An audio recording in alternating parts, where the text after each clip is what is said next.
Veja agora o que foi notícia no Parlamento Fluminense durante a semana. Deputados criticam a ausência de representante da SEDAI em audiência sobre saneamento na Zona Oeste. Comissão de Segurança debate o uso de snipers, helicópteros e blindados pelas polícias. E ex-diretor do Rio Previdência defende a negociação de ativos da instituição durante a oitiva da CPI que investiga o fundo. O Alerj Revista está no ar.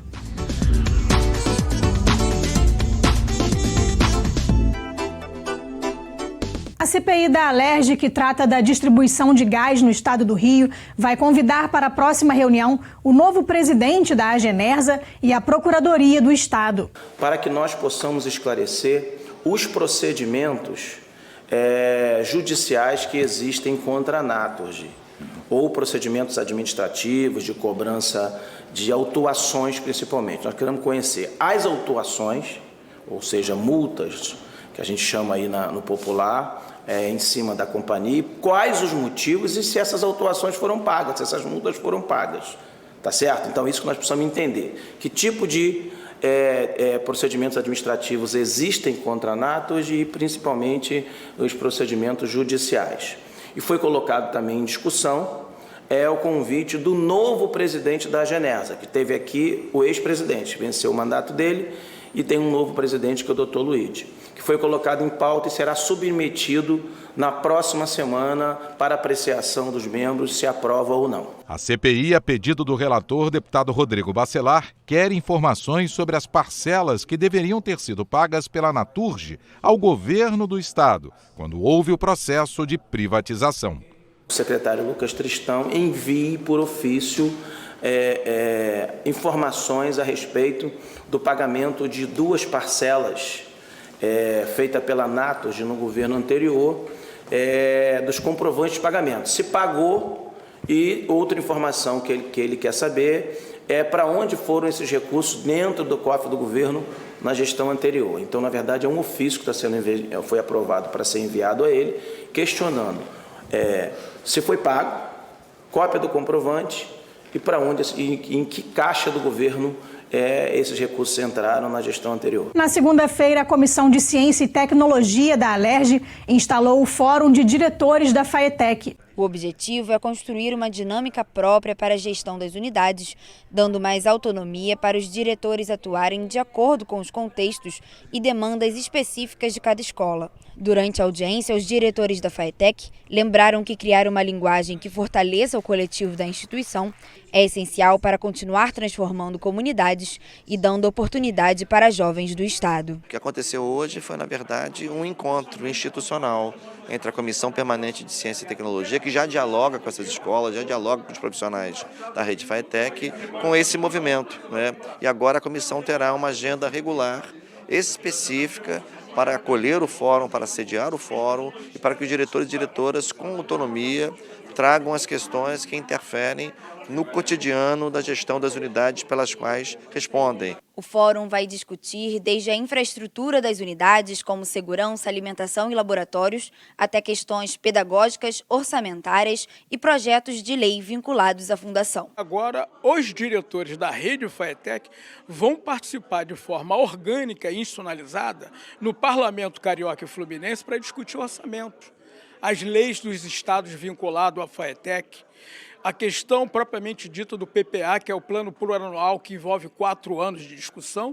e vários inúmeros pontos que exigem maior intercâmbio e entendimento no governança dialógica para superar as nossas adversidades presentes na rede, que maculam o melhor atendimento de qualidade para a população na educação profissional e tecnológica. Deputados criticaram a falta de representante da SEDAI em audiência pública que debateu o saneamento básico na região da Zona Oeste. Nesta segunda-feira, a Comissão de Saneamento recebeu moradores da região da Área de Planejamento 4, que inclui os bairros de Jacarepaguá, Barra e Recreio. O objetivo era ouvir da SEDAI o planejamento da concessionária para acabar com o despejo de esgoto in natura no complexo lagunar de Jacarepaguá e para a universalização do acesso ao saneamento básico da região. Mas as perguntas não foram respondidas por falta de um representante da SEDAI na audiência, o que foi duramente criticado pelos deputados. A gente lamenta muito a ausência da SEDAI. em forma até de respeito, falta de respeito com a comissão, com essa casa, mas em momento algum, mesmo com a ausência dele, não deixamos de discutir esse tema de grande importância. A vice-presidente da comissão, deputada Lucinha, disse que vai cobrar da SEDAI um cronograma de execução das obras de expansão de fornecimento de água na Zona Oeste, que recebeu recursos federais e estão paralisadas. Os 600 milhões foi liberado de investimento através da aprovação aqui dessa casa, porque como deputado estadual eu ajudei a aprovar, era investimento para colocar água nas partes mais distantes da Zona Oeste. Essa outra parte da Zona Oeste mais pobre, aquela que pega Santa Cruz, Campo Grande, Guaratiba, Inhuaíba, Cosmo, os recursos foram liberados, uma parte da obra foi feita e depois foi paralisada. Só que são recursos que não são recursos do Estado, são recursos federais. Então a preocupação que eu faço é que o presidente da SEDAI assuma a responsabilidade de apresentar um cronograma de execução das obras para que esse dinheiro possa ser investido, executado as obras de saneamento, para que a Zona Oeste possa ter essa obra executada. Segundo o promotor de justiça, José Alexandre, o Ministério Público já enviou um termo de ajustamento de conduta para ser assinado pela SEDAI nos próximos meses. Entre as prioridades do termo estão a expansão da rede e a reforma de estações elevatórias. A nossa expectativa é que em 2 meses, no máximo, a gente tenha esse TAC com essas diretrizes, o diagnóstico da rede, o funcionamento pleno das estações elevatórias e tratamento de esgoto e a expansão da rede com transparência, comunicada no seu portal, informando o Comitê de Bacia Hidrográfica e aí sim envolver todos os atores na fiscalização desse TAC. A falta de planejamento estratégico e articulação entre diferentes setores da sociedade foi apontada como a principal dificuldade para o desenvolvimento econômico do Estado do Rio.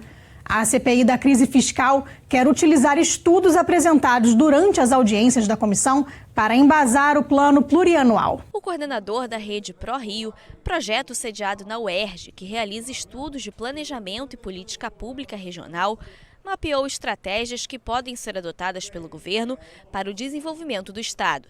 Apesar do Rio estar sob o regime de recuperação fiscal, Bruno Sobral defende a modernização da gestão tributária com revisão de impostos, criação de receitas e redução da dívida ativa. Para ele, existe uma estrutura produtiva que ele chama de oca e que deixa o Estado vulnerável a crises nacionais. A estrutura produtiva ela está oca, ela está sem recheio, ela não está integrada, com uma série de ociosidades no entorno dela. Isso vai dando problema no ponto de vista de evolução na agregação de valor, que se reflete, inclusive, nas finanças públicas. Então, esse é um pouco o engate que a gente queria aqui provocar e chamar a atenção, alertar as pessoas, né? Que o problema do Rio de Janeiro tem uma profundidade muito maior do que simplesmente você querer o equilíbrio das contas públicas. De fato, você tem que somar isso a um desafio de desenvolvimento, que você, inclusive, não sacrifique áreas do Estado, ao contrário, que você fortaleça áreas, aumente a estrutura de planejamento, para que você possa, então, rechear essa estrutura e tomar, então, esse desafio da estrutura produtiva oca como um ponto de prioridade focal. O Rio de Janeiro não tem economia do petróleo. A maior parte da economia do petróleo não está no estado do Rio de Janeiro.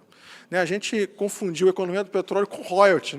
A economia do petróleo é, de fato, todo um esforço de industrialização que o Rio de Janeiro poderia se integrar, e não basta apenas achar, depende do plano da Petrobras, depende do governo federal, depende de um desafio também estadual e municipal, de articular isso num planejamento dessa economia para superar, por exemplo, dados que mostram, por exemplo, mais de 80% dos fornecedores da economia do petróleo no Rio de Janeiro não estão no Estado. O turismo foi considerado o setor promissor em ações estratégicas capazes de gerar receita para o Estado. Além disso, é preciso recuperar o protagonismo do Rio no cenário nacional. Para a diretora da Associação de Gestores Públicos do Estado do Rio, Ana Paula Vasconcelos, as medidas apresentadas na audiência podem ser viáveis, mas a longo prazo.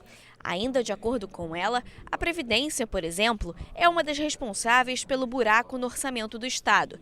Porém, a reforma discutida no Congresso Nacional ainda não vai resolver os problemas financeiros do Rio. É importante entender que, no atual cenário, nós temos elementos de curto e curtíssimo prazo que são de grande gravidade. Um deles é a questão previdenciária, já que aproximadamente 1/3 dos gastos da despesa orçamentária é na função de previdência, E a reforma previdenciária que está sendo discutida no Congresso Nacional, ela não deve mexer significativamente nisso. Então, é importante que se tenham medidas de curto e curtíssimo prazo e que se tenham carreiras de Estado que estejam preparadas para realizar um planejamento estruturante, regionalizado e estratégico para o governo do Estado. O presidente da CPI, deputado Luiz Paulo, falou sobre a necessidade de realizar planejamentos a curto e longo prazo e comentou a viabilidade das propostas. O plano plurianual que chega aqui, que é o planejamento de 4 anos do governo, não é planejamento nenhum. É um saco de gatos que os técnicos têm um esforço enorme para tentar arrumar naquilo em tabelas, etc, etc.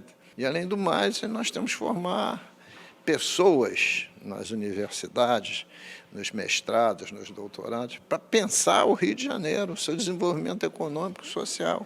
Isso é fundamental, porque senão você fica sempre com os mesmos interlocutores, e são poucos.